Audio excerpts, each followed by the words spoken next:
பிரவேசி, உள்ளே வெளியே என்கிற அந்த பிரசங்கம் தொடர்கிறது. அது இந்த வாரமும் முடியாது, அடுத்த தடவை தான் முடியும்னு நினைக்கிறேன். ஏன்னா நீங்கள்லாம் பேழைக்குள்ள என்ன செஞ்சிருக்கிறீங்க? பிரவேசித்து இருக்கிறீர்கள். இந்த சபையாகிய பேழை பரலோகமாகிய ஒரு பேழைக்கு ஒப்பனையாக சொல்லப்பட்டிருக்கு. நீங்க இங்க வந்திருக்கிறது சாதாரண ஒரு இடத்துக்கு வரல. இந்த சபையாகிய பேழை எதற்கு ஒப்பனையாக இருக்கிறது என்று சொன்னால், பரலோகமாகிய ஒரு பெரிய பேழைக்கு ஒப்பனையாக இருக்கிறது. இந்த சபையாகிய ஒரு குடும்பத்திலே நீங்கள் அங்கத்தினராய் சேர்ந்திருக்கிறீர்கள் அல்லவா? இது பரலோகத்திலே ஒரு பெரிய குடும்பத்திலே நீங்க வந்து சேர்ந்திருக்கிறீர்கள். ஹல்லேலூயா! அதை மறந்துவிட கூடாது. நாம் ஒரு பெரிய குடும்பத்திலே, பரலோக குடும்பத்திலே வந்து நாம் இணைந்திருக்கிறோம். அதை நாம் மறந்துவிடக் கூடாது. அதே மத்தேயு 8வது அதிகாரம் 11வது அதிகாரத்திலே ஆண்டவர் சொன்ன காரியம், அநேகர் கிழக்கிலும் மேற்கிலும் இருந்து வந்து யாரோடு பந்தி இருப்பார்களாம்? ஆபிரகாமோடும் ஈசாக்கோடும் யாக்கோபோடும் பந்தி இருப்பார்கள். அவர்கள் யார்? அவர்கள் எல்லாரும் பரிசுத்தவான்கள். அப்படிப்பட்ட பரிசுத்தவான்களோடு கூட நாம் பந்தி இருக்கும்படியான பாக்கியத்தை நாம் பெற்றிருக்கிறோம். சில நேரங்களிலே சில பரிசுத்தவான்களுடைய வாழ்க்கை வரலாறை நான் வாசிக்கும் போது எனக்குள்ளே ஒரு பயம், நடுக்கம் உண்டாகும். இவர்களுக்கு முன்பாக நாம் எப்படி நிற்க முடியும்? இப்படிப்பட்ட பரிசுத்தவான்களுக்கு பக்கத்திலே நாம் போக முடியுமா என்று ஒரு பயம் என்னை பிடிக்கும். ஏனென்றால் அவர்கள் கர்த்தருக்காக அவ்வளவு தூரம் பரிசுத்தமாய் வாழ்ந்திருக்கிறார்கள், விசுவாசத்தோடு வாழ்ந்திருக்கிறார்கள், கர்த்தருக்கென்று பல பாடுகளை பட்டிருக்கிறார்கள், விசுவாசத்திலே நல்ல போராட்டங்களை போராடி இருக்கிறார்கள். அவர்களுடைய போராட்டங்களையும் பரிசுத்தத்தையும் பார்க்கும் பொழுது நாம் அவர்கள் அருகிலே செல்ல முடியாது. ஆனால் ஆண்டவர் இங்கே சொல்கிறார், அப்படிப்பட்ட பரிசுத்தவான்களோடு கூட நீங்கள் பந்தி இருப்பீர்கள். ஹல்லேலூயா! அது தேவனுடைய கிருபையை அடிப்படையாக வைத்து சொல்லப்பட்டிருக்கிறது. ஆகவே அப்படிப்பட்டதான பாக்கியத்தை பெற்ற நாம் வெளியே மறுபடியும் அந்த பழைய உலகத்திற்கு, பழைய வாழ்க்கைக்கு போவோம் என்கிற எண்ணம் நமக்கு வருமா? வருமா? ஒரு பெரிய பாக்கியம். அப்படிப்பட்டதான பரிசுத்தவான்களோடு கூட பந்தி இருக்கிறோம். பரிசுத்தவான்கள் மட்டுமல்ல, ஆண்டவராகிய இயேசு கிறிஸ்துவும் அந்த பந்தியிலே இருப்பார். ஹல்லேலூயா! அவரோடு கூட உட்கார்ந்து பந்தி இருக்கும்படியான ஒரு பெரிய பாக்கியம். சங்கீதம் 113வது சங்கீதத்திலே ஒரு வசனம் வருகிறது. எளியவனை புழுதியில் இருந்து எடுத்து உயர பிரபுக்களோடு கூட என்ன செய்கிறார்? உட்கார பண்ணுகிறார். ஒரு சமயம் பாஸ்டரோட நான் திருச்சிக்கு போயிருக்கும் போது அங்க விஜிபி கெஸ்ட் ஹவுஸ்ல தங்கி இருந்தோம். அப்ப அந்த விஜிபி செல்வராஜ் அவர் எங்களை எல்லாம் ஹோட்டலுக்கு அழைச்சிட்டு போனார். அவருடைய டேபிள்ல அவருக்கு எதிரே உட்கார்ந்து சாப்பிடும் போது எனக்கு கொஞ்சம் பயம், நடுக்கு. ஏன்னா அவரு தமிழ்நாடு முழுவதும் அறிந்த ஒரு மனிதன். அவரோடு கூட உட்கார்ந்து இருக்கும் போது நான் இந்த வசனத்தை தான் ஞாபகப்படுத்தினேன். பிரபுக்களோடு உட்கார பண்ணுகிறார் என்று சொன்னால் இதுதான அர்த்தமா? இவ்வளவு பெரிய பெரிய ஆட்களோட கொண்டு போய் நாம் தகுதி இல்லாத ஆட்களை கொண்டு போய் உட்கார வைத்திருக்கிறாரேன்னு அதை நான் உணர்ந்தேன். ஆனா அதை விட பெரிய பரிசுத்தவான்கள், விஜிபியை விட பெரிய பரிசுத்தவான்கள் பரலோகத்திலே இருக்கிறார்கள். அவர்களோடு கூட உட்காரும்படியான பாக்கியத்தை தேவன் நமக்கு கிருபையாய் கொடுத்திருக்கிறார். ஹல்லேலூயா! அதை நாம் இழந்து விடலாமா? அந்த பாக்கியத்தை இழந்துடலாமா? அது மட்டுமல்ல, இதெல்லாம் முன்னுரையா சொல்லிட்டு போறேன். ஏன்னா நம்ம வந்திருக்கிற இடம் சாதாரண இடம் இல்லை. நீங்க எங்க வந்து சேர்ந்திருக்கிறீங்க? எபிரேயர் 12வது அதிகாரம் 22 24 வரைக்கும் உள்ள வசனத்தை பார்த்தீங்கன்னா நீங்க எங்க வந்து சேர்ந்திருக்கிறீங்க? எங்க வந்து சேர்ந்திருக்கிறீங்களா? நீங்களோ சீயோன் மலையினிடத்திற்கும் ஜீவனுள்ள தேவனுடைய நகரமாகிய பரம எருசலேம் இடத்திற்கும் 1000-10,000 தேவதூதர்களிடத்திற்கும் 1000-10,000 பரலோகத்தில் பேர் எழுதி இருக்கிற முதற்பேரானவர்களின் சர்வ சங்கமாகிய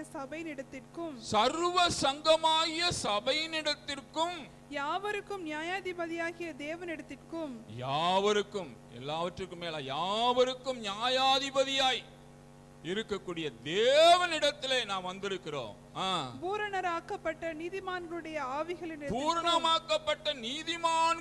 ஆவிகளிடத்திற்கும் புது உடன்படிக்கையின் மத்தியஸ்தராகிய இயேசுவினிடத்திற்கும் எல்லாவற்றிற்கும் மேலாக புது உடன்படிக்கையின் மத்தியஸ்தராகிய இயேசு கிறிஸ்துவண்டையிலும் ஆபேலினுடைய இரத்தம் பேசினதை பார்க்கிலும் நன்மையானவைகளை பேசுகிற இரத்தமாகிய தெளிக்கப்படும் இரத்தத்தின் இடத்திற்கும் வந்து சேர்ந்திருக்கிறீர்கள். ஹல்லேலூயா. நம்ம ஏதோ பெத்தோல் சர்ச்சில மட்டும் இல்ல, ஒரு பெரிய குடும்பத்துல நம்ம வந்து சேர்ந்திருக்கிறோம். அங்க 1000 பரிசுத்தவான்கள், 1000 தேவதூதர்கள் அங்கு இருக்கிறார்கள்.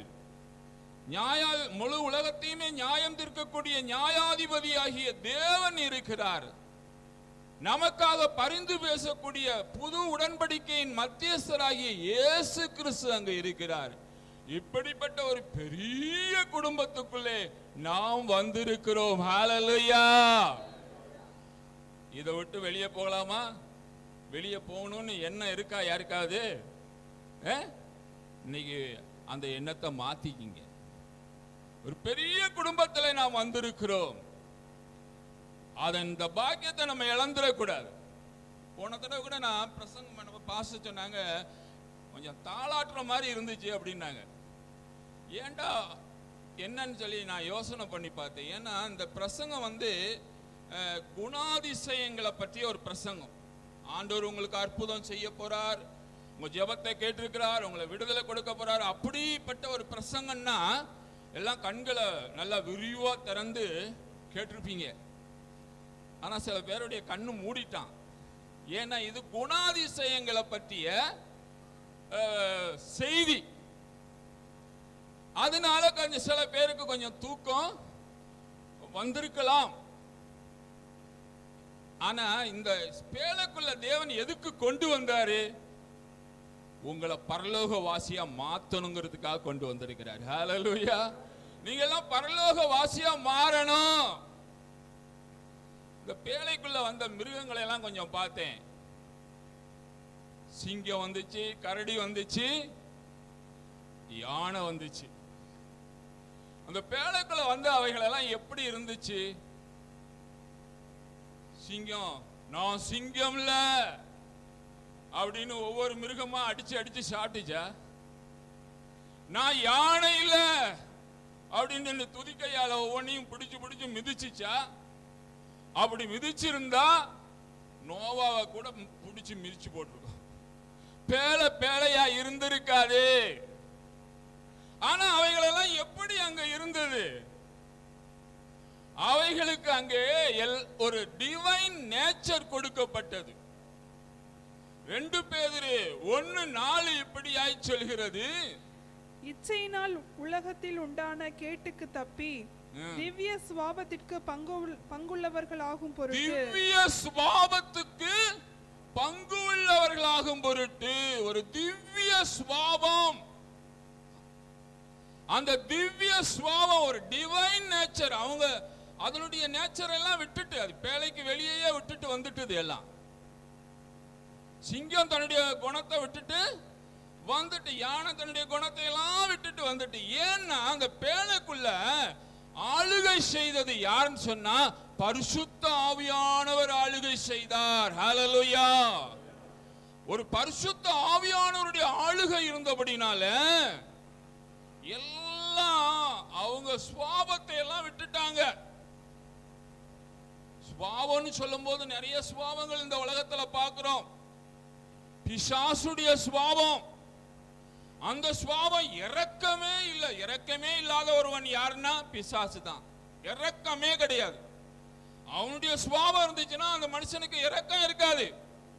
நேற்று கூட பேப்பர்ல பார்த்தேன், உத்தரப்பிரதேசத்துல சொத்து தகராறுல ஒருவன் அண்ணன், அண்ணி, அப்பா, அம்மா, குடும்பத்தார் எல்லாரையும் கொன்னு அந்த வீடே ரத்த களமா போயிட்டு. இது என்ன சுபாவம்? பிசாசுடைய சுபாவம், மிருக சுபாவம். நீங்க இந்தியாவில் பார்த்தா எங்க பார்த்தாலும் கற்பழிப்பு, பல விதமான காரியங்கள், இதெல்லாம் மிருக சுபாவம். மனுஷ சுபாவம் பொறாம, எரிச்சல், அடுத்தவன் முன்னேறிடக் கூடாது, பொறாம, எரிச்சல், போட்டி, இதெல்லாம் மனுஷ சுபாவம். ஆனா தெய்வீக சுபாவம் அது எப்படிப்பட்டது? திவ்ய சுபாவம். பாஸ்டர் கூட இந்தியாவில் எங்க சர்ச்சில் கன்வென்ஷன்ல பேசியிருக்காங்க. என்ன தலைப்பு யாருக்கும் தெரியுமா? இயேசுவை போல. ஹல்லேலூயா. அவரை போல அவருடைய சுபாவத்தை பெற்றுக்கொள்ளணும்.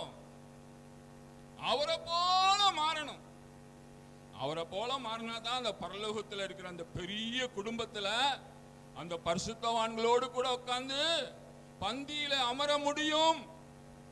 அந்த குடும்பத்தில் போய் நாம் பங்கடைய முடியும்.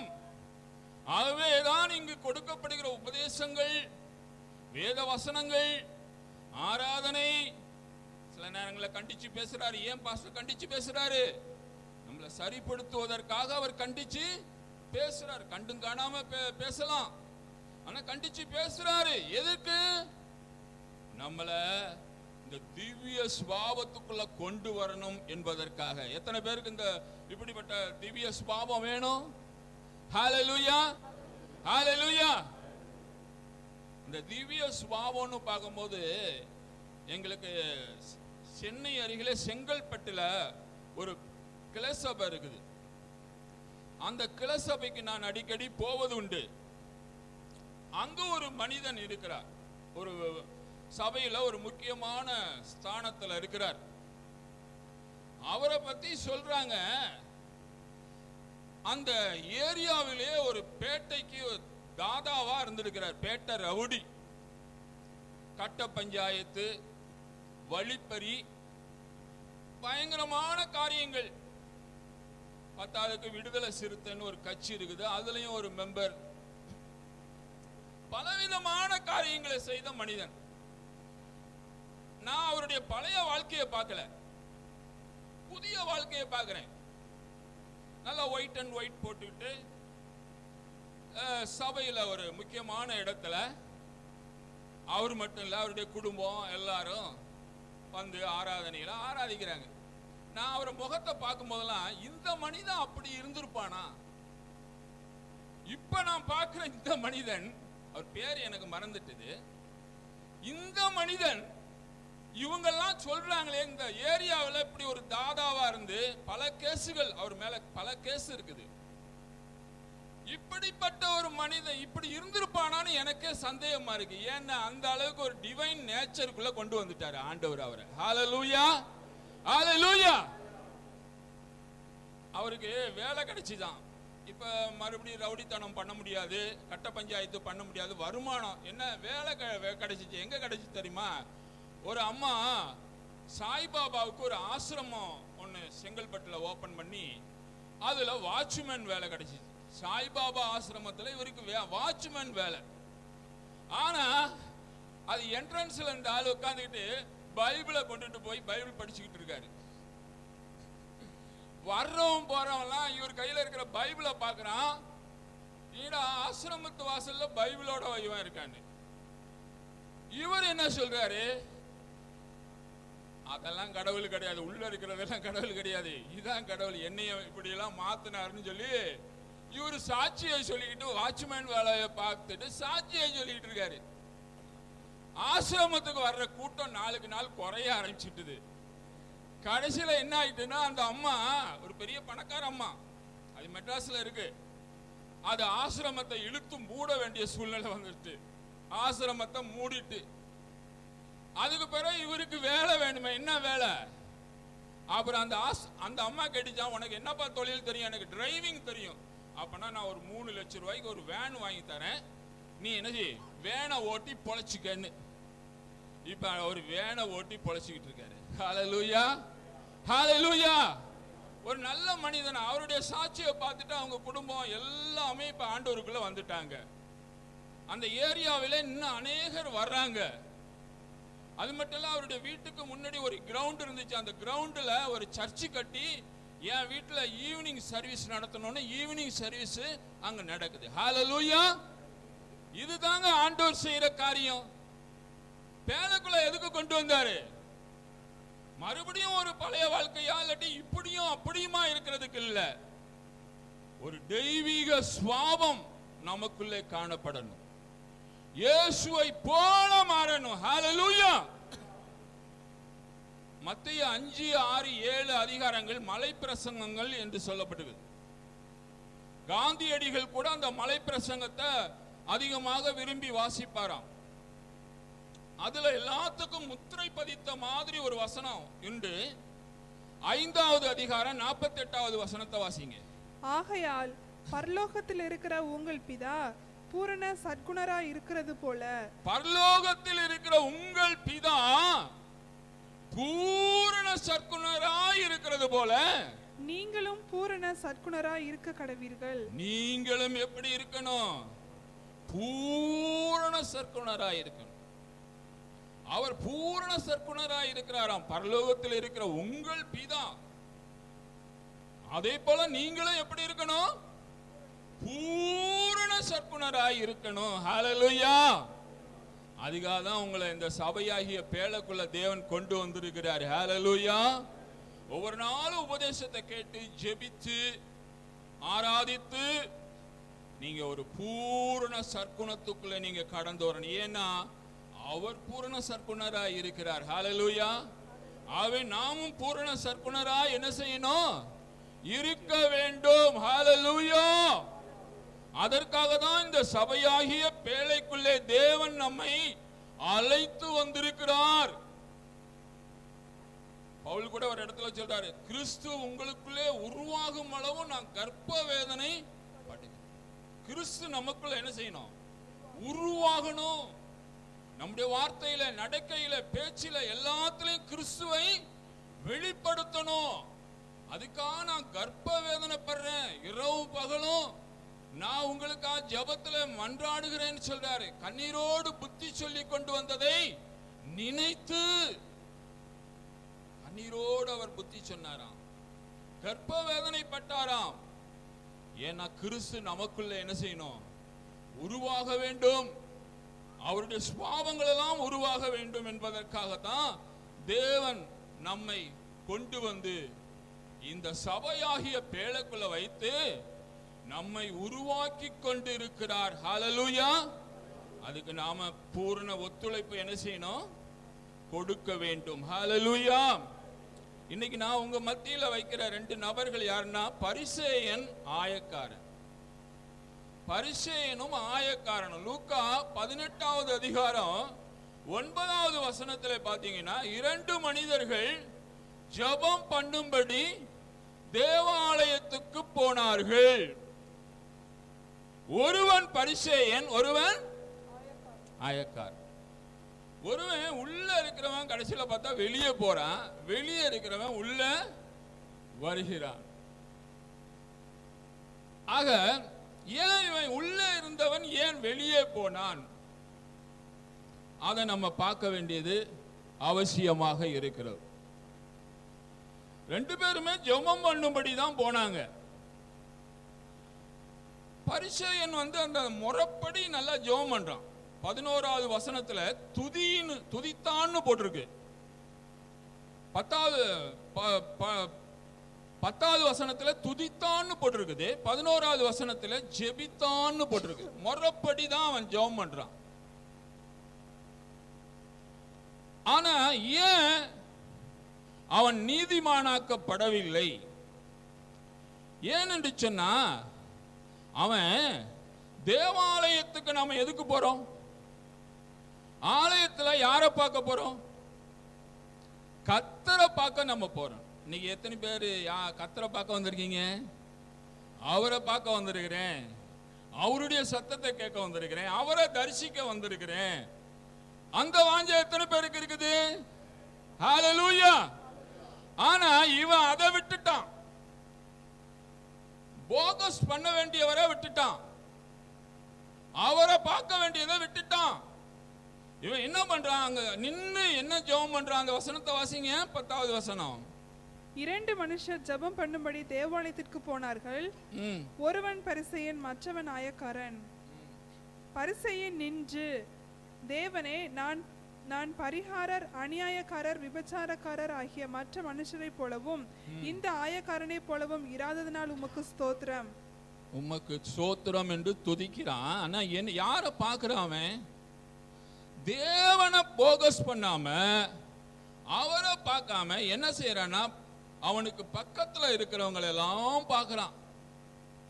அநியாயக்காரனை பார்க்கிறான், விபச்சாரக்காரனை பார்க்கிறான். கடைசியில பின்னாடி பார்க்கிறான், ஒரு ஆயக்காரன் நின்னு மார்பில் அடிச்சுக்கிட்டு அவன் புலம்பி ஜெபம் பண்ணிட்டு இருக்கான். அவனையும் என்ன செய்யறான்? பார்க்கிறான். ஆனா யாரை பார்க்கல? பார்க்க வேண்டியவரை பார்க்கவில்லை. நாம் கூட சில நேரங்களில் இந்த தவறை செய்கிறோம். ஆலயத்துக்கு வந்தோன்னே என்ன பண்றோம்னா, அக்கம் பக்கத்தில் இருக்கிறவங்கள பார்க்கிறோம், அவங்க கட்டி இருக்கிற புடவைய பார்க்கிறோம், சேரிய பார்க்கிறோம். இது எங்க எடுத்திருப்பாங்க? RMKVல ஆர்டர் பண்ணாங்களா, சென்னை சிலுக்கில் எடுத்தாங்களா? அதை நிச்சயம் கேட்டுடணும். இன்னைக்கு ஆராதனை முடிஞ்சோன்னு முதல் வேலையை கேட்கணும். சில பேருக்கு என்ன பாடு தெரியுமா? சில பேருக்கு, நான் RMKVல ஆர்டர் பண்ணி எடுத்து கட்டிட்டு வந்திருக்கிறேன், சென்னை சிலுக்கில் அவ்வளோ கஷ்டப்பட்டு எடுத்து மேட்சிங் பார்த்து கட்டி வந்திருக்கிறேன், ஒத்தவ கூட என்னைய கேட்கவே இல்லையே, இந்த சேலை எங்க எடுத்தீங்கன்னு ஒருத்தவ கூட வாயத்திறந்து கேட்கவே இல்லையேன்னு ஒரு பாடு. எனக்கு எங்க ஊர்ல ஒரு பழமொழி ஞாபகத்துக்கு வந்துச்சு. என்ன பழமொழி தெரியுமா? இந்து, முஸ்லீம், கிறிஸ்டின் 3 பேர் இருக்காங்கல்ல. முஸ்லீமை பத்தி என்ன பழமொழி சொல்லுவாங்கன்னா, தின்னு கெட்டவன். அவன் எதுக்கு எடுத்தாலும் பிரியாணி தான், கல்யாணமானாலும் பிரியாணி தான், செத்தாலும் பிரியாணி தான். பக்க பிரேதம் இருக்கும், பக்கத்து வீட்டுல பிரியாணி சமைச்சுக்கிட்டு இருப்பான். அடக்கம் பண்ணிட்டு கை காலை கழுவிட்டு உட்காந்துருவான் பந்தியில. அவன் தின்னு கெட்டவனா. கிறிஸ்டினை பத்தி சொல்லும் போது வெள்ளைக்காரன் சொல்லுவாங்க, கிறிஸ்டின்னு சொல்ல மாட்டாங்க. வெள்ளைக்காரன் உடுத்தி கெட்டவன். அவனுக்கு சாப்பாடு இருக்கோ இல்லையா, அவனுக்கு டீசெண்டா நல்லா உடுத்தணும். இந்துக்களை பத்தி சொல்லும் போது வச்சு கெட்டவன். அவன் உடுத்தவும் மாட்டான், திங்கவும் மாட்டான், சேர்த்து சேர்த்து சேர்த்து வச்சு கெட்டவன் சொல்லுவாங்க. இந்த உடுத்தி கெட்டவனுடைய நாட்டுக்கு வந்ததுனாலயோ என்னமோ அந்த வியாதி இங்க தொத்திக்கிட்டு இங்க சபையிலையும் அது பூந்து விளையாடுது. சில பேர் சொல்றாங்க, சர்ச்சில் ஒரு தடவை கட்டின சேலையை மறுபடியும் கட்ட மாட்டாங்களாம். நான் 5 பேண்ட் 5 சட்டையை வச்சுக்கிட்டு 2 வருஷம் ஓட்டிடுவேன். பரவாயில்ல, நல்லா உடுத்துங்க, கர்த்தர் கொடுத்திருக்கிறாரு, உடுத்துங்க. ஆனா ஆலயத்துக்கு வந்தா அது மேல உங்க கண்ணு போக வேண்டாம். அடுத்தவன் உடுத்தி இருக்கிற ட்ரெஸ் மேல உங்க கண்ணு போக வேண்டாம். ஹல்லேலூயா. அப்ப உங்க கண்ணு எங்க போகணும்? பிரசங்கி 5:1 அவர் என்ன சொல்றாருன்னா, தேவாலயத்துக்கு போகும்போது உன் நடைகளை காத்துக்கொள். அங்கேயும் உன்னைய பிசாசு திசை திருப்புறதுக்கு உட்கார்ந்துருப்பான். ஆலயத்துல கூட பிசாசு வந்து உட்கார்ந்துருப்பான், உன்னைய திசை திருப்புவதற்காக உட்கார்ந்துருப்பான். அதனால அவர் சொல்றாரு, நீ தேவாலயத்துக்கு போகும்போது உன் நடைகளை காத்துக்கொள். நீ எதுக்காக இங்க வந்திருக்கிற? யாரை ஆராதிக்க வந்திருக்கிற? யாரை தொழுது கொள்ள வந்திருக்கிற? யார் உனக்கு சீஃப் கெஸ்ட், அத மறந்துடக்கூடாது. நீதிமொழிகள் 4:25 இப்படியாய் சொல்கிறது, உன் கண்கள் நேராய் நோக்க கடவது. அக்கம் பக்கத்துல எல்லாம் பார்க்க வேண்டாம். உன் கண்ணை எங்க நோக்கணும்? நேராய் நோக்க கடவது. ஹல்லேலூயா. ஆலயத்துக்கு வந்துட்டா நம்ம கண்ணை எங்க நேரா நோக்கணும். இந்த மத்தேயு மார்க்கு 9வது அதிகாரத்துல மலை பிரசங்கம், அந்த மறுரூப மலையின் அனுபவத்தை பத்தி எழுதப்பட்டிருக்கு. இயேசு கிறிஸ்து தன்னுடைய சீசர்கள்ல பிரதான சீசர்களை பேதுரு, யாக்கோபு, யோவான் 3 பேரை கூட்டிக்கிட்டு போய் மறுரூப மலையில அவர் மறுரூபமாகிறாரு. அவர்கள் முதலாவது பார்க்கும்போது ஒரு மேகத்தை பார்க்கிறாங்க. அப்புறம் பார்க்கும்போது எதை பார்த்தார்கள் என்றால், மோசேயும் எலியாவும் அவரோடு கூட வந்து சம்பாஷணை பண்ணி கொண்டிருக்கிற அந்த காட்சியை கண்டார்கள். மோசேயும் எலியாவும் பேசிக்கொண்டிருக்கிற அந்த காட்சியை அவர்கள் கண்டார்கள். கடைசியாக எதை பார்த்தார்கள் என்றால் 8வது வசனத்தை வாசிங்க. உடனே அவர்கள் சுற்றிலும் பார்த்தபோது இயேசு ஒருவரை தவிர வேறொருவரையும் காணவில்லை. ஹல்லேலூயா. முதல்ல மேகத்தை பார்த்தாங்க, பல காரியங்களை பார்த்தாங்க, மோசே பார்த்தாங்க, எலியாவை பார்த்தாங்க. இப்ப யார பார்க்கறாங்க? இயேசுவை தவிர அவங்க கண்ணுக்கு வேற யாரும் தெரியவே இல்லை. வொர்ஷிப்புக்கு வரீங்க, வொர்ஷிப் பண்ற லீடர் உங்களுக்கு ஆரம்பத்தில் தெரியலாம். பேக்கப் சிங்கர்ஸ் அவங்க தெரியலாம், அவங்க கட்டியிருக்கிற புடவைகள் கூட தெரியலாம். என்ன எல்லாம் தெரியலாம். ஆனா கடைசியில எங்க வந்து நீங்க நிக்கணும்? இயேசுவை தவிர வேற யாரும் உங்க கண்ணுக்கு தெரியவே கூடாது. பிரசங்கம் பண்ற நான் கூட தெரியக்கூடாது. ஆண்டவருடைய வார்த்தை தான் உங்க காதுல விழுந்துகிட்டே இருக்கணும். யாரு தெரியணும்? இயேசுவை தவிர. அதான் சரியான ஆராதனை. அதுதான் சரியான ஆராதனை. வேற யாரையும் என்ன செய்யக்கூடாது. நம்ம விக்டர் பிரதர் ஒரு கிளிப் போட்டு காட்டினாங்க. என்ன? ஒரு ரோஜா செடி. முதல் கிளிப்ல ஒரு ரோஜா செடி, பின்னாடி இருக்கிற அந்த காம்பவுண்ட் சுவர் எல்லாமே தெரியுது. 2வது கிளிப்ல அந்த கொப்பு மட்டும் தெரியுது, அதுல இலைகள் முள்ளு எல்லாம் தெரியுது. 3வது கிளிப்ல என்ன தெரிஞ்சிச்சு? ரோஜா மலர் மட்டுமே தெரிஞ்சிச்சு. ஹல்லேலூயா. நம்ம ஆண்டவராய் இயேசு கிறிஸ்து சாரோனின் ரோஜா. ஹல்லேலூயா. அவருடைய முகம் மட்டும்தான் உங்களுக்கு தெரியணும். ஹல்லேலூயா. வேற எதுவுமே தெரியக்கூடாது. அதுதாங்க சரியான ஆராதனை. ஹல்லேலூயா. ஆனா இவன் என்ன பண்றான்? பக்கத்துல உள்ளவங்களை எல்லாம் பார்க்கறான். அவனை பார்த்து இவனை பார்த்து தன்னை திருப்திப்படுத்திக்கலாம். அவனை மாதிரி நான் இல்லையா, நான் அவனை மாதிரி அநியாயக்காரன் இல்லை, அவனை மாதிரி குடிகாரன் கிடையாது, ரோட்ல குடிச்சிட்டு ஆடிட்டு போறவன் கிடையாது, வம்பு சண்டைக்கு போறவன் கிடையாது, நான் உண்டு, நான் வீடு உண்டு, சபை உண்டுன்னு நான் வந்து போறவன் அப்படின்னு சொல்லி ஒருவேளை நீங்க திருப்தி அடைஞ்சிருக்கலாம். மற்றவங்களை பார்க்கும்போது உங்க வாழ்க்கையில ஒரு திருப்தி, பரவாயில்ல நான் அவங்கள மாதிரிலாம் இல்லை அப்படின்னு சொல்லி. ஆனா நீங்க இயேசுவை பார்க்கும்போது என்ன நடக்கும்னு சொன்னா, உங்களை நீங்களே பார்ப்பீங்க. அவரோடு உங்களை ஒப்பிட்டு பார்க்கும்போது நீங்க யார் என்பதை நீங்களே கண்டுகொள்வீங்க. ஹல்லேலூயா. நான் கூட நினைத்து கொண்டிருந்தேன், நான்லாம் ஒரு பக்தி இருந்துச்சு, சர்ச்சுக்கு ஒழுங்கா போவேன், வேற மாதிரி காரியங்கள் அதிகமா ஈடுபடுறது இல்லை, நான் நல்ல நீதிமான் தான் நான் நினைச்சுக்கிட்டு இருந்தேன். நம்மளை மாதிரி ஒரு பக்தி உள்ளவன் கிடையாது, அவனை மாதிரி கிடையாது, இவனை மாதிரி கிடையாது அப்படின்னு நான் நினைத்து கொண்டு தான் இருந்தேன். ஆனா ஒரு நாள் ஆண்டவரை சந்திக்கும் போதுதான் எனக்குள்ள இருக்கிற எவ்வளவு அசுத்தங்கள் எனக்குள்ள இருக்குது, நான் ஆண்டவரை விட்டு எவ்வளவு தூரமா இருக்கிறேன் அப்படிங்கிறத ஒரு நாள் என்னுடைய 23வது வயதுல தான் நான் கண்டு கொண்டேன். ஹல்லேலூயா. எப்ப? அவரை தரிசித்த போது, ஹல்லேலூயா, அவரை சந்தித்த போது, ஹல்லேலூயா. ஆகவே நீங்க ஆலயத்துக்கு வரும்போது அவரை பார்க்கும்போது என்ன ஆகும்னா உங்களையே நீங்க பார்க்க முடியும். அதான் பேதுரு செய்றார். லூக்கா 5வது அதிகாரம் 8வது வசனத்துல என்ன நடக்குது?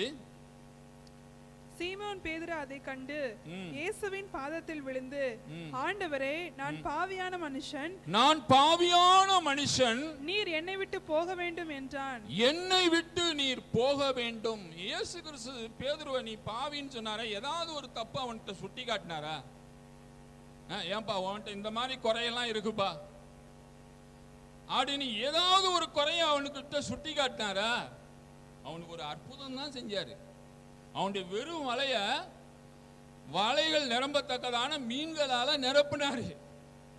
அவன் அது வரைக்கும் யாரோ ஒரு மகான், யாரோ ஒருவர் அப்படின்னு தான் நினைச்சுக்கிட்டு இருந்தான். இந்த அற்புதம் நடந்த பிறகுதான் அவரை யாரா பார்க்கிறான்? தேவாதி தேவனா பார்க்கிறான். அவரை பார்த்த மாத்திரத்திலேயே அவன் தன்னை பார்க்க ஆரம்பித்தான். இந்த பரிசுத்தவானுக்கு முன்பாக நாம் நிற்பதற்கு தகுதி கிடையாது. ஆண்டவரே, வரக்கூடாத இடத்துக்கு வந்துட்டீங்க, நீங்க என்னை விட்டு என்ன செஞ்சிருங்க, போயிடுங்க. உங்க முன்பாக நான் நிற்க முடியாது. நான் யார்? பாவியான மனிதன். எப்ப கண்டுகிட்டான்? இயேசுவை என்னைக்கு பார்த்தானோ, பார்க்க வேண்டிய விதத்துல இயேசுவை என்னைக்கு பார்த்தானோ அன்னைக்குதான் தான் ஒரு பாவி என்பதை என்ன செய்தான்? உணர்ந்தான். ஆனா ஆண்டவர் அவனை புறக்கணிச்சாரா? அப்பா, நீ தான் எனக்கு வேணும்னார். நீ தான் எனக்கு வேணும். நீ உணர்ந்துகிட்டீல்ல, உன்னை ஒரு பாவிங்கிற உணர்ந்துகிட்டீல்ல, என் முன்பாக நிக்க உனக்கு அருகதை இல்லை என்பதை உணர்ந்துகிட்டீல்ல, நீதாமா எனக்கு வேணும். இதுவரைக்கும் நீ மீனை பிடிச்சுக்கிட்டு இருந்த, என் பின்னாடி வா, மனுஷரை பிடிக்கிறவன் ஆக்குறேன்னு சொல்லி ஒரு உன்னத அழைப்பை கொடுத்து அவனை அழைத்து கொண்டு போனார். ஹல்லேலூயா, ஹல்லேலூயா. நீங்க இயேசுவை பாருங்க, அவர் நீங்க யாரு என்பதை உங்களுக்கு அவர் காட்டுவார்.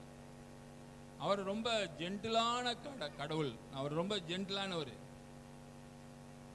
அவர் பாவத்தை நமக்கு உணர்த்துற விதமே வித்தியாசம். மற்றவங்க எல்லாம் குத்தி குத்தி காட்டுவாங்க, வெந்த புண்ணுல வேலை பாய்ச்சுற மாதிரி குத்தி குத்தி காட்டுவாங்க. அவர் அப்படியெல்லாம் ஒன்றும் காட்ட மாட்டார். அவர் ரொம்ப ஜென்டிலானவர். லூக்கா 19வது அதிகாரத்துல கூட நீங்க பாத்தீங்கன்னா, அந்த சகைவு, அவனை சகைவே இறங்கி வா, நான் இன்றைக்கு உன் வீட்டிலே தங்க வேண்டும்னு சொன்னாரு. அப்ப எல்லாரும் என்ன நினைக்கிறாங்க? பாவியான மனிதனிடத்துல தங்கும்படி போனார். வேற வீடே இல்லையா இவருக்கு? பாவியான மனுஷன்ட்ட போய், ஊர் அறிஞ்சு ஒரு பாவி வீட்டுல போய் தங்க போறாரு அப்படின்னு எல்லாரும் முறுமுறுத்து கொண்டு இருந்தாங்க. அவ ஏசப்பாவை அவன் அழைச்சுக்கிட்டே போறான். இயேசு கூட நடக்கிறான், அவர் பக்கத்துல நடக்கிறான். நடக்கும்போது இவனுடைய உள்ளத்துக்குள்ள ஒரு பெரிய வாதிப்பு வருது. என்ன வாதிப்புனா, ஏசப்பாவை எங்க வராரு, எங்க வர போறேன்னு சொல்லி இருக்கிறாரு, என் வீட்டுக்கு வரேன்னு சொல்லி இருக்கிறாரு. என் வீடு எப்படிப்பட்ட வீடா இருக்குது? அநியாயமாய் சம்பாதித்த பொருட்களினால் என்னுடைய வீடு என்ன செஞ்சிருக்கு? நிறைந்து இருக்கிறது. நான் சின்ன பையனா இருக்கும்போது எங்க வீட்டுல எல்லாம், எங்க தெருவுல எல்லாம் சில வீடுகள்ல, கொஞ்சம் வசதி உள்ள வீடுகள்ல அந்த ஜாமான்களை எல்லாம் அடகு பிடிப்பாங்க. கஷ்டப்படுற ஜனங்க என்ன செய்யும்? அண்டா குண்டாவெல்லாம் கொண்டு போய் என்ன செய்யும்? அடகு வச்சுட்டு பணம் வாங்கிட்டு போவாங்க. சில பேரால திருப்ப முடியும், சில பேரால திருப்ப முடியாது. ஏன்னா ஒரு மாசம் வட்டி கட்டலைன்னா அதுக்கு ஒரு வட்டியை போட்டுருவாங்க, அடுத்த மாசம் கட்டலைன்னா அதுக்கு ஒரு வட்டி. இதனால அவங்களால சில பேர் திருப்புவாங்க, சில பேர் திருப்ப மாட்டாங்க. அவங்க ஒரு ஸ்லிப்ல எழுதி ஒட்டி ஒரு ரூம், என்னுடைய நண்பருடைய வீட்டில் அவங்க அம்மா அப்படி பிடிப்பாங்க. அவங்க வீட்டுக்கு போனால் ஒரு ரூம் ஃபுல்லாக அப்படிப்பட்ட ஜாமான்கள்லாம் இருக்கும், அடகு பிடிச்ச ஜாமான்கள். ஒருவேளை இதே மாதிரி சகைவு பிடிச்சு வச்சிருந்தாரா என்னன்னு தெரியல. ஏசப்பா வர்ற வீட்டுக்குள்ள இந்த அநியாயங்கள் இருக்க கூடாதுங்கிறதுக்காக அவன் சொல்றான், நான் அநியாயமா யாரிடத்திலேயாவது எதையாவது வாங்கினது உண்டானால் நாளத்தனையாய் திரும்ப கொடுத்து விடுகிறேன், நாளத்தனையாய் கொடுத்து விடுகிறேன் சொல்லி அந்த பரிசுத்தமான தேவனோடு நடக்கும் போதே இவனுக்குள்ள ஒரு பாவ உணர்வு வந்தது. என்னுடைய வீட்டுக்கு அவர் வருவதற்கு நான் அருகதை இல்லை, ஆனா அவர் வர்றாரு தான், என் வீட்டை நான் என்ன செய்யணும், தகுதிப்படுத்தணும். இன்னைக்கு கூட உங்க உள்ளமாகிய வீட்டுக்குள்ள அவர் வசிக்க விரும்புகிறார். இதோ வாசல் படியிலே நின்று கதவை தட்டுகிறேன், ஒருவன் என் சத்தத்தை கேட்டு கதவை திறந்தால் நான் அவனோடு கூட என்ன செய்வேன். ஒரு பரலோகத்தை வானத்தையும் பூமி உண்டாக்கின தேவன் உங்க வீட்டுக்கு வர விரும்புகிறார். உங்க வீட்டுல வந்து உங்களோடு தங்க விரும்புகிறார், உங்களோடு புசிக்க விரும்புகிறார், உங்களோடு உறவாட விரும்புகிறார். அதற்கு உங்களுடைய வீடு தகுதியாய் இருக்க வேண்டும். ஆண்டவரோட கொஞ்ச நேரம் நடந்தோனே அவனுக்குள்ள ஒரு பெரிய மாற்றம். இதுவரைக்கும் வாங்கிக்கிட்டே இருந்தான், அநியாயமா வாங்கினதெல்லாம் நான் என்ன செஞ்சிடறேன், உங்களுக்கு பிரியமில்லாத காரியம் எதுவுமே என் வீட்டுல இருக்க கூடாது. ஹல்லேலூயா.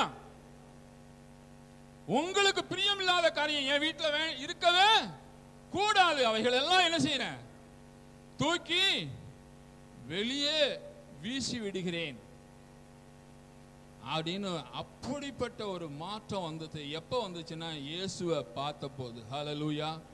அவரோடு கூட நடந்த போது ஒரு மாற்றம். யோபுடைய வாழ்க்கையில கூட ஒரு நாள் ஒரு பக்தன், நல்ல சிறந்த பக்தன் தான். ஆனால் ஒரு நாள் ஆண்டவரை சந்திக்க வேண்டிய ஒரு சூழ்நிலை வந்துச்சு. ஆண்டவர் இப்ப நேரடியா அவனை சந்திக்கிறாரு. அது வரைக்கும் யோபுடைய வாழ்க்கையில ஒரு பல கேள்விகளை கேட்டுக்கொண்டே இருந்தான். என்ன கேள்வினா, ஏன் ஆண்டவரே என் வாழ்க்கையில இப்படி ஒரு இழப்பு? நான் உங்களுக்கு உத்தமமான ஒரு சீசனா தானே இருந்தேன், உத்தமனா இருந்தனே, ஒரு பரிசுத்தவானா இருந்தனே, உமக்காக வைராக்கியமா வாழ்ந்தேனே, ஏன் ஆண்டவரே என் வாழ்க்கையில இப்படிப்பட்ட இழப்புகள் நஷ்டங்கள் எல்லாம் ஏன் அப்படின்னு அவன் மனசுல கேள்வி இருந்துகிட்டே இருந்துச்சு.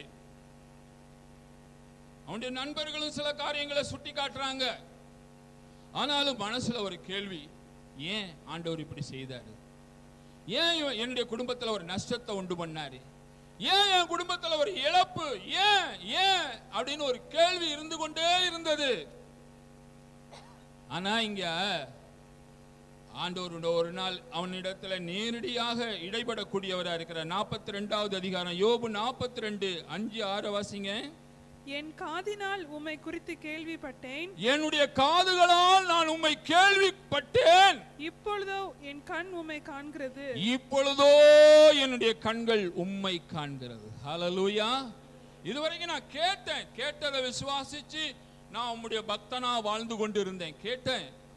ஆனா இப்ப என்னைய சந்திக்க நீங்க வந்திருக்கிறீங்க, உங்களை நான் இப்ப சந்திக்கிறேன். கேட்டேன், இப்பொழுது என்னுடைய கண்களால் நான் உம்மை காண்கிறேன். உடனே அவர் என்ன செய்யறாரு? அடுத்த வசனம், ஆகையால் நான் என்னை அருவருத்து தூளிலும் சாம்பலிலும் இருந்து மனஸ்தாபப்படுகிறேன் என்றான். மனஸ்தாபப்படுகிறேன் என்றான். பாருங்க, ஆண்டவரை பார்த்தோன்னே அது வரைக்கும் பல கேள்விகள்லாம் இருந்துச்சு. அந்த கேள்விகள்லாம் இப்ப வரல. என்ன பண்றாரு? மனஸ்தாபப்படுறாரு. கேட்ட தேவன் இப்ப பார்க்கிறேன். நீங்க பார்த்தீங்கன்னா உங்க வாழ்க்கையில ஒரு பெரிய மாற்றம் இருக்குது. ஹல்லேலூயா. இன்னைக்கு எதையோ தரிசிக்கிறதுக்காக மனுஷன் எங்கெங்கயோ ஓடுறான். அதை தரிசிக்க போறான், ஜோதியை தரிசிக்க போறான், அங்க போறான் இங்க போறான்னு போறான். போயிட்டு வரும்போது விட்ட பாவத்தையெல்லாம் அவன் செஞ்சுக்கிட்டு வர்றான், போறான், தரிசிக்க போறான்னு சொல்லிட்டு. ஆனா உண்மையாக ஆண்டவரை ஒரு மனிதன் தரிசிப்பான, ஆனால் அவன் வாழ்க்கையே தலைகீழா மாறும். ஹல்லேலூயா. இயேசுப்பாவை ஒரு மனிதன் தரிசிப்பான், ஆனால் அவன் வாழ்க்கை தலைகீழா மாறி. இது வரைக்கும் அவன் கேள்வி கேட்டுக்கிட்டே இருந்தவன் இப்ப என்ன சொல்றான்னா, அடுத்து இன்னொரு வசனத்துல என்ன சொல்றான்னா, என் கைகளால் என் வாயை பொத்திக் கொள்கிறேன். உங்ககிட்ட நான் கேள்வி கேட்க முடியாது, உங்ககிட்ட போய் நான் கேள்வி கேட்கிறேன் எனக்கு தைரியம் இல்ல. நான் கேட்டுக்கிட்டு இருந்தேன், ஏன் இப்படி நடந்துச்சு, ஏன் இப்படி நடந்துச்சு, ஏன் ஆண்டவர் என்னை கைவிட்டாரு, நான் முன்னே போனாலும் இல்லையே, பின்னே போனாலும் இல்லையே, எங்க போனாரு, பல கேள்விகள் என் மனசுல இருந்துச்சு, ஓடிக்கொண்டே இருந்துச்சு. ஆனா இப்ப நான் உங்களை பார்க்கிறேன், ஒரு கேள்வி கூட என்ன செய்ய முடியல, கேட்க முடியல.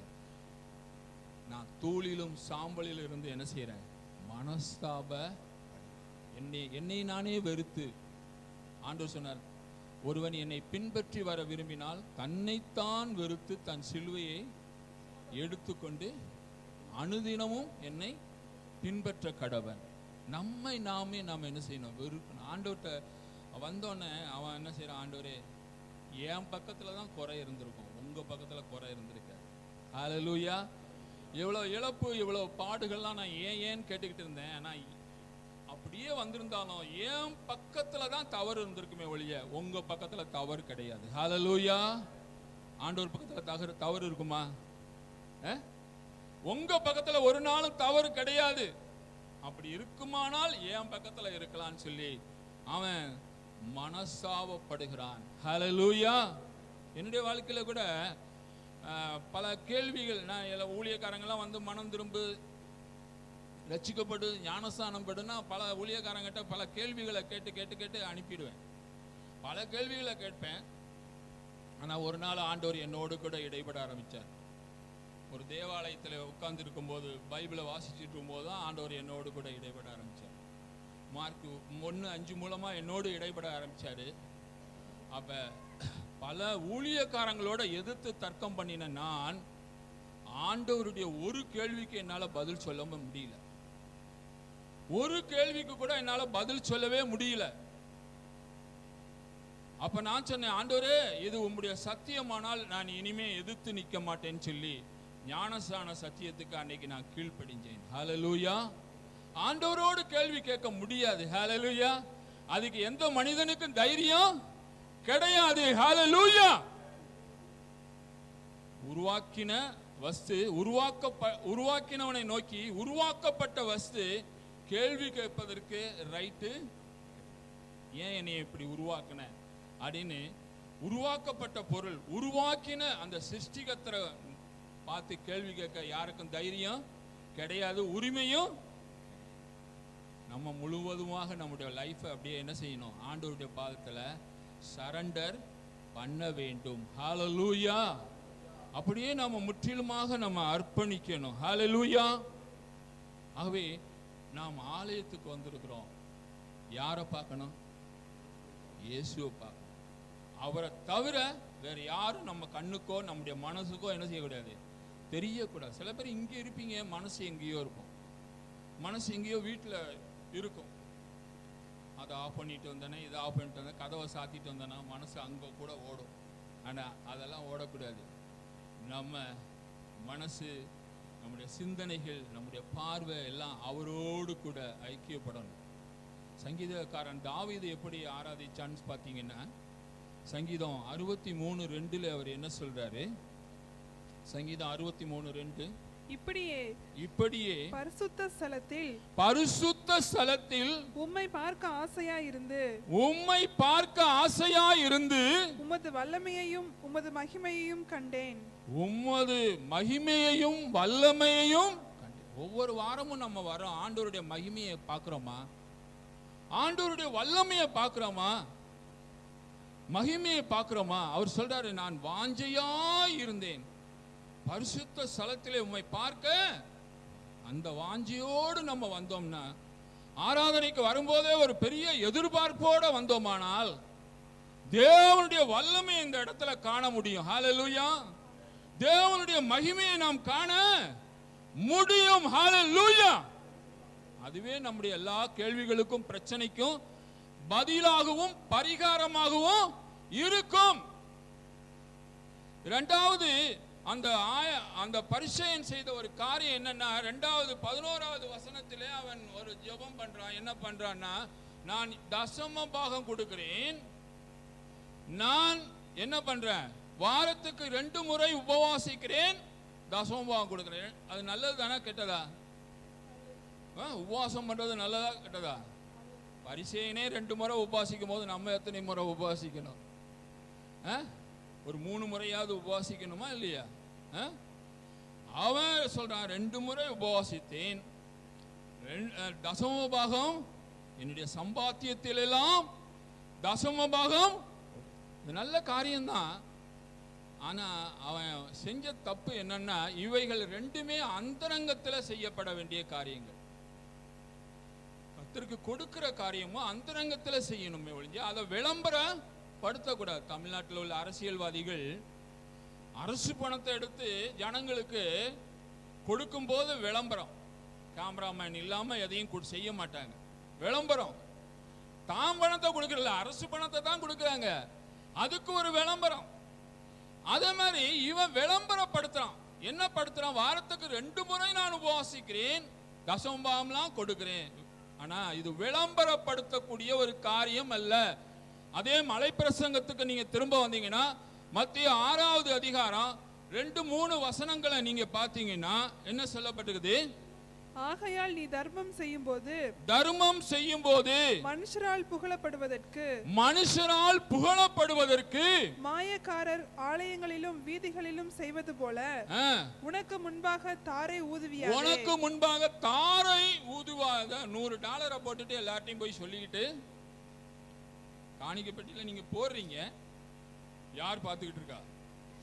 ஆண்டவர் பார்த்துக்கிட்டு தான் இருப்பார். நீங்க எவ்வளவு போட்டீங்க எல்லாம் பார்த்துக்கிட்டு தான் இருக்கிறார். நாங்கள் இந்தியாவில எல்லாம் தசம பாகம் கவரில் வச்சு பாஸ்டர்கிட்ட நேரடியாக கொடுத்து ஜெபம் பண்ணுவோம். அதனால எவ்வளோ கொடுக்குறோன்னு அவருக்கு தெரியும். ஆனால் நீங்கள் எல்லாத்தையும் கொண்டாந்து மொத்தமாக போட்டுறீங்க. ஆனால் யார் பார்த்துக்கிட்டு இருக்கா? ஆண்டவர் பார்த்துக்கிட்டு இருக்காரு. ஹல்லேலூயா. நீங்கள் எவ்வளோ போட்டீங்கன்னு சொல்லிட்டு பரலோக ரெக்கார்டில் என்ன செஞ்சிடும்? அங்கே ரெக்கார்டு ஆயிடும். ஹல்லேலூயா. அவர் பார்த்துக்கிட்டு தான் இருக்கு. அந்த 7 விதவை காணிக்கை 2 துட்டு போட்டதையும் ஆண்டவர் என்ன செஞ்சாரு? பார்த்துக்கிட்டு தான் இருந்தார். ஆண்டவர் பார்த்தா போதும், மனுஷன் பார்க்க வேண்டிய அவசியம் இல்லை. அதனாலதான் சொல்றாரு, மாயக்காரன்லாம் செய்யற மாதிரி நீ தாரை ஊதிவ. அடுத்த வசனத்துல என்ன சொல்றாருன்னா, உன் வலது கை செய்யறது இடது கைக்கு தெரிய வேண்டாம். எல்லாம் அந்தரங்கத்துல நீ செஞ்சா போதும், ஆண்டவர் உனக்கு வெளியரங்கமா பதில் அளிப்பார்னு சொல்றாரு. ஹல்லேலூயா. அதே அதிகாரத்தை ஜெபத்தை பத்தியும் அங்க சொல்லப்பட்டிருக்குது. 6வது வசனத்துல வந்து பாத்தீங்கன்னா ஜெபத்தை பத்தி அங்க சொல்லும் போது 16-17 எல்லாம் பாத்தீங்கன்னா, நீ உபவாசம் பண்ணும்போது முகவாடலாய் இராதே. முகவாடலா இருந்தா தானே என்ன கேட்பாங்க எல்லாம், என்ன முகவாடலா இருக்கு அப்படின்னு. இல்லை உபவாசம் இருக்கேன் அப்படின்னு எல்லாருக்கிட்டையும் பதில் சொல்லிட்டு இருக்கணும். முகவாடலா இருக்காத. அன்னைக்கு நல்லா குளிச்சு முழுகி நல்லா எண்ணெய் எல்லாம் பூசி நல்லா பவுடர்லாம் போட்டு உன் முகம் ஃப்ரெஷ்ஷா இருக்கட்டும். ஏன்னா நீ ஜெபம் பண்ணும்போது உன் அந்தரங்கத்தில் இருக்கிற பிதாவை உன் ஜெபத்தை கேட்டா போதும், அவருக்கு கேட்டு உனக்கு பதிலளிச்சா போதும். அதனால மனுஷர் பார்க்கணும்னு சொல்லிட்டு முகவாடலா என்ன இருக்காத. நல்லா எண்ணெய் பூசி இது பண்ணு. ஜெபம் பண்ணினா அரை வீட்டுக்குள்ள போய் கதவை பூட்டிக்கிட்டு ஜெபம் பண்ணு. வெளியரங்கத்தில் கேட்கிறவன் பிதா உனக்கு வெளியரங்கமாய் பதில் அளிப்பார். ஹல்லேலூயா. அவை விளம்பரப்படுத்த வேண்டிய காரியம் இல்லை. நான் அதெல்லாம் விளம்பரப்படுத்தினா அதனால ஆண்டவர் பார்த்துக்கிட்டே இருக்கிறாரு. 2 பேரையும் பார்க்கிறாரு. 2 பேர் ஒருத்தன் வெளியே நின்று ஜெபம் பண்ணிட்டு இருக்கான், உள்ள பார்த்துட்டு இருக்காரு. ஆண்டவர் என்ன பதில்? 14வது வசனத்துல பாருங்க என்ன பதில். அவன் ஆயக்காரன் எப்படி ஜெபம் பண்ணா? 13வது வசனம், பாவியாகிய என்மேல் கிருபையாயிரும். ஆண்டவரே நான் ஒரு பாவி, உங்க ஆலயத்துக்குள்ள கூட வர்றதுக்கு அருகதை இல்லை, இங்க உட்கார்றதுக்கு அருகதை இல்லை, பாவியான என் மேல் கிருபையாயிருன்னு அவன் தன்னை தாழ்த்தி ஜெபம் பண்றான். ஆனா இவன் இப்படி ஜெபம் பண்ண. ஆண்டவர் என்ன பதில் சொல்றாரு? 14வது வசனம், அவன் அல்ல இவனே நீதிமானாக்கப்பட்டவனாய் தன் வீட்டுக்கு திரும்பி போனான் என்று உங்களுக்கு சொல்கிறேன். ஏனெனில் தன்னை உயர்த்துகிறவன் எவனோ அவன் தாழ்த்தப்படுவான், தன்னை தாழ்த்துகிறவன் உயர்த்தப்படுவான் என்றார். தன்னை தாழ்த்துகிறவன், நம்மை உயர்த்துகிற இடம் இந்த இடம் இல்லை. இந்த ஆலயத்துல வந்து நான் தான் பெரிய ஆளு, என்னைய மாதிரி கிடையாது அப்படின்னு நம்மளை உயர்த்தக்கூடிய இடம் இந்த இடம் இல்லை. நம்மளை என்ன செய்யணும்? இன்னும் எத்தனை வருடம் நம்ம அனுபவத்தில் கலந்து போனாலும் நம்மளை தாழ்த்தணும். ஹல்லேலூயா. தாழ்த்தணும். தன்னைத்தான் உயர்த்துகிறவன் தாழ்த்தப்படுவான், தாழ்த்துகிறவனோ அதனாலதான் அவன் இல்லப்பா இவன் தான் நீதிமான். ஒருத்தவன் நீதிமானாக்கப்பட்டு உள்ளே வர்றான், ஒருவனை ஆண்டவர் நீதிமானாக்க முடியாம அவன் வெளியே போகக்கூடிய ஒரு சூழ்நிலை. 1 பேதுரு 5:5 என்ன சொல்லுது? 1 பேதுரு 5:5 அந்தபடியே இளைஞரே மூப்பருக்கு கீழ்ப்படியுங்கள், நீங்கள் எல்லாரும் ஒருவருக்கொருவர் கீழ்ப்படிந்து மனத்தாழ்மையை அணிந்து கொள்ளுங்கள். மனத்தாழ்மையை அணிந்து கொள்ளுங்கள். பெருமை உள்ளவர்களுக்கு தேவன் எதிர்த்து நிற்கிறார், பெருமை உள்ளவனுக்கு தேவன் எதிர்த்து நிற்கிறார். தாழ்மை உள்ளவர்களுக்கு கிருபை அளிக்கிறார். தாழ்மை உள்ளவனுக்கு தேவன் இன்னும் கிருபையை என்ன செய்யறாரு? கூட்டி கூட்டி கொடுக்கக்கூடியவராக இருக்கிறார். ஹல்லேலூயா. அவன் இந்த ஆலயத்துக்கு நாம் வரும்போதெல்லாம் தாழ்த்துவோம், இன்னும் நம்ம தாழ்த்துவோம். தாவீது எப்படி தாழ்த்தினாரா? நான் இன்னும் நீசனாவேன். அவனுடைய மனைவி கூட கிண்டல் பண்ணா, அவர் சொல்ற நான் தேவனுக்கு முன்பாக இன்னும் நான் நீசனாவேன். நான் ஒண்ணுமே இல்லை, ஆடுகளுக்கு பின்னாடி போன என்னைய ஆண்டவர் இந்த அரச பதவி எனக்கு கொடுத்தாரு. ஆடுகளுக்கு பின்னாடி போயிட்டு இருந்தவன் என்னைய உயர்த்தினாரு. இந்த பதவி உயர்வு எல்லாம் அவரால் வந்ததுன்னு அவன் தாழ்த்தக்கூடியவனா இருந்தான். ஆண்டவர் தாழ்மை உள்ளவனுக்கு கிருபை அளிக்கிறார், பெருமை உள்ளவனுக்கோ நாம ஜெபம் பண்ணுவோம். ஹல்லேலூயா, ஹல்லேலூயா. பாஸ்டர் அவங்க ஜெபத்துல